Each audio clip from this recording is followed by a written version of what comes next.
Hello everyone, आज है 3 जून 2024 और जैसा कि आपको पता है कि हम डेली न्यूज़ एनालिसिस करने के बाद उसके जितने भी इम्पोर्टेंट क्वेश्चंस होते हैं उनकी प्रैक्टिस करते हैं। तो चलिए उसी सीक्वेंस को स्टार्ट करते हैं। पहला क्वेश्चन आता है हमारे सामने, recently the high court of which state has introduced menstrual leave policy for its female employees. तो किसने स्टार्ट किया है? तो option number C, that is Sikkim. और आपको पता है सिक्किम के अंदर इलेक्शन हुए थे और उसके अंदर जो है आपकी मैं कह सकता हूं कि इलेक्शन के बाद सरकार बनने के बाद उन्होंने कहा है कि हम क्या करेंगे, या वहां की हाई कोर्ट उसने क्या कह दिया है, फॉर एग्जांपल कि यहाँ पर जो मेंस्ट्रुअल लीव है वो कंपलसरी कर दी गई है वुमेन्स के लिए।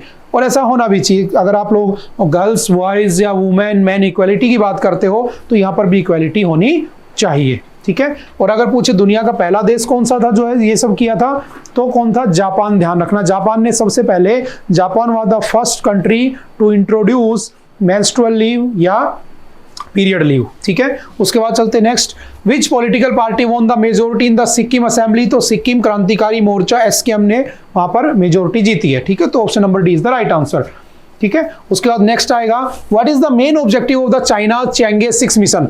देखो हमारे चांद के ऊपर, मून के ऊपर 3 मिशन जा चुके हैं। चंद्रयान 1 2008 में, चंद्रयान 2 2019 में, चंद्रयान 3 2023। 14 जुलाई को गया था, 23 अगस्त को पहुंचा था और 23 अगस्त को इस साल से हम नेशनल स्पेस डे के नाम से भी बनाएंगे। अब बात आती है कि चाइना का कौन सा है? चैंगे 6, ये अभी गया है और इसका पर्पज क्या है? तो याद रखना, to retrieve the world's first rock and soil samples from the moon's far side. जो मून का जो साउदर्न पार्ट है वहां से उसके रॉक और मिट्टी के जो सॉइल है उसके सैंपल लेकर आएगा, ये उसका पर्पज है, ठीक है। तो option number B is the right answer. उसके बाद चलते नेक्स्ट कौन सा है, recently scientist of which country have prepared the world's first wooden satellite. किस देश के साइंटिस्टों ने फर्स्ट वुडन लकड़ी की बनी हुई सैटेलाइट बनाई है? तो कौन है? Option number A, that is Japan, ठीक है। तो Japan is the right answer. Recently where has the international conference to promote the steel industry started. देखो स्टील इंडस्ट्री है ना, उसको प्रमोट करने के लिए एक कॉन्फ्रेंस हुई है। पूछ रहा है कहां पर हुई है, तो याद रखना कहां पर? Ranchi. Option number C is the right answer. और स्टील के बारे में आप जानते होंगे, टाटा स्टील है ना, उसके बाद जिंदल स्टील, ये बहुत बड़ी बड़ी स्टील्स की कंपनीज भी हमारे पास, ठीक है। उसके बाद चलते next, recently where will be the Ram Sita marriage hall will be developed as a destination wedding hub. देखो राम मंदिर जब से बना है तब से राम भगवान को लेकर बहुत सारे कह सकता हूं डेस्टिनेशन हब बनाए जा रहे हैं। जैसे फॉर एग्जांपल जो नेपाल है ना, इसका आंसर कौन सा हो जाएगा? नेपाल। नेपाल ने क्या किया है कि जो लोग डेस्टिनेशन शादियां करते हैं, तो राम और माता सीता की शादी हुई थी कहां पर?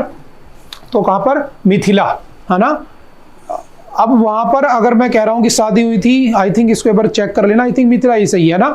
अब हुआ क्या वहां पर कि जैसे वो श्रीलंका के अंदर पड़ा, सॉरी नेपाल के अंदर पड़ता है, तो नेपाल इस बात को उठा रहा है कि हम यहाँ पर एक डेस्टिनेशन वेडिंग हब बनाएंगे ताकि बहुत सारे लोग इंडिया के जाएंगे मोस्टली, वहां पर शादी करके आएंगे, तो वहां की इकोनॉमी बूस्ट कर जाएगी, ठीक है। सिंपल सा क्वेश्चन है। उसके बाद कौन सा है, according to the provisional estimate of the National Statistical Organisation NSO what was the growth rate of the Indian economy in the 23-24।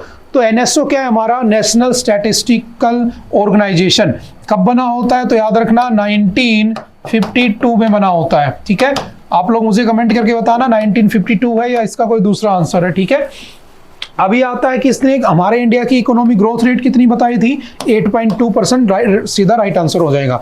और ये फैक्चुअल क्वेश्चन होते हैं जो बहुत बार पूछ लेता है कि आरबीआई ने क्या बताई थी, है ना, आपके डब्ल्यूईएफ ने क्या बताई थी, वर्ल्ड इकोनॉमिक फोरम, आपके जो वो था आईएमएफ, उसने क्या बताई थी, इंटरनेशनल मॉनेटरी फंड, आपके वर्ल्ड बैंक ने क्या बताई थी। तो सिंपल याद रखना, एनएसओ के अकॉर्डिंग कितनी होनी थी? 8.2% ग्रोथ रेट हमारी।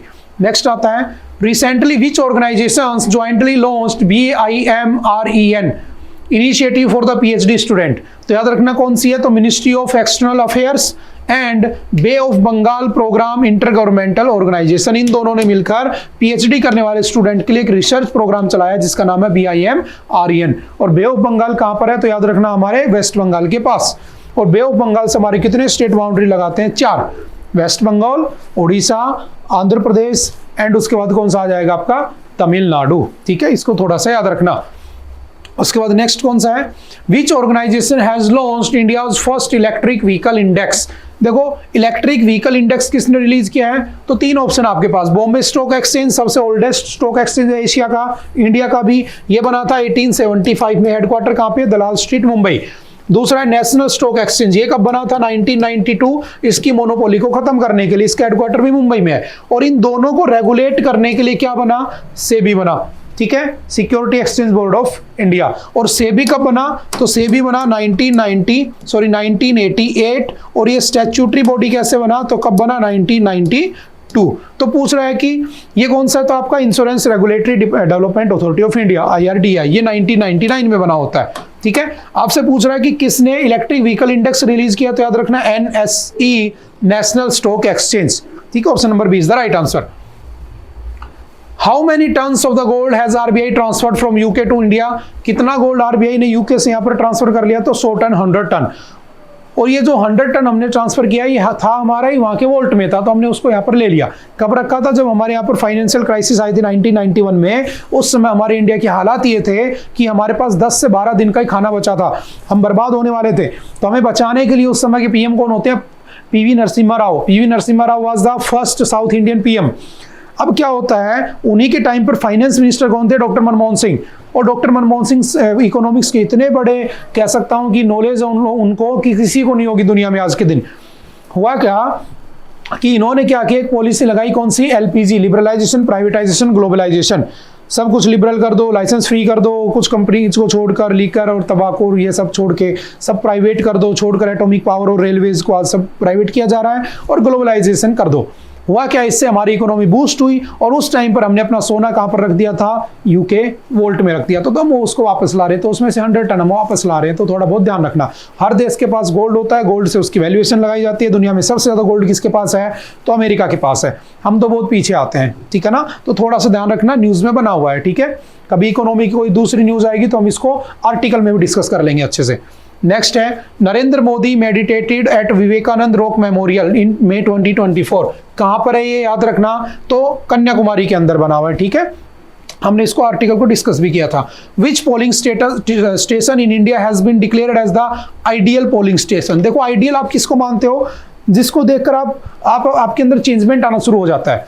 किसी का आइडियल हो सकता है कि किसी का आइडियल स्वामी विवेकानंद जी भी हो सकते हैं, किसी का आइडियल मैं कह सकता हूं कि कोई बहुत बड़ा क्रिकेट प्लेयर भी हो सकता है, किसी का आइडियल कोई सोशल सर्विस करने वाला सोशल वर्कर भी हो सकता है, किसी का आइडियल कोई भगवान भी हो सकता है, ठीक है ना। तो सबके अपने अपने आइडियल होते हैं। तो इसमें बताया गया कि हमने किसको आइडियल पोलिंग स्टेशन बनाया, बताया कि भाई इस पोलिंग स्टेशन को देखकर हमारे इंडिया के लोगों को वोटिंग करनी चाहिए, वोट करना चाहिए।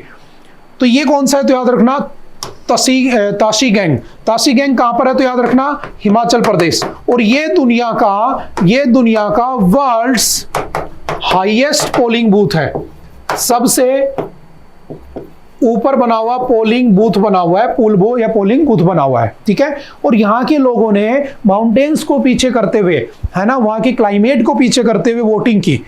तो इस बात से लोगों में ये अवेयरनेस फैलाई गई कि देखो जब ये लोग वोट करने आ सकते हैं तो तुम क्यों नहीं आ सकते जो प्लेन एरियाज में रहते हैं। तो इसको क्या कर दिया गया, आइडियल पोलिंग स्टेशन का नाम दिया गया। तो आई थिंक याद रह जाएगा कहां पे, हिमाचल प्रदेश में, नाम उसका याद रखना ताशी गैंग, ठीक है। उसके बाद चलते हैं नेक्स्ट।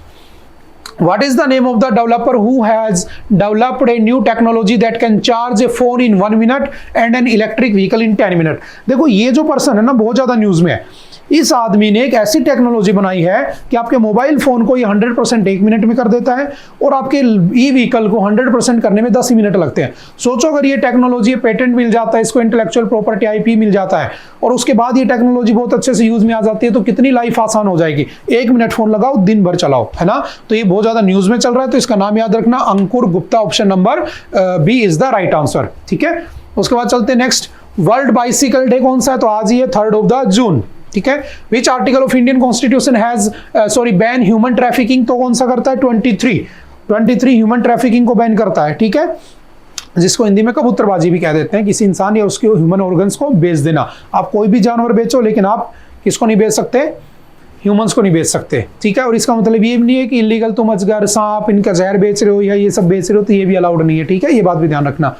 उसके बाद है when was the national highway authority of India establish, तो कब होता है, 1988, ठीक है। उसके बाद when was the first case of Nipah virus outbreak, तो ये कब हुआ था 1998 में। कहां पर हुआ था? मलेशिया में। दूसरा सिंगापुर में 1999, ये हमने एडिटोरियल में भी डिस्कस किया था। Where was the first case of Nipah virus outbreak, तो कहां पर हुआ था? Malaysia. Option number C is the right answer. Which article of Indian Constitution defines equal wages for equal work for all people of the state?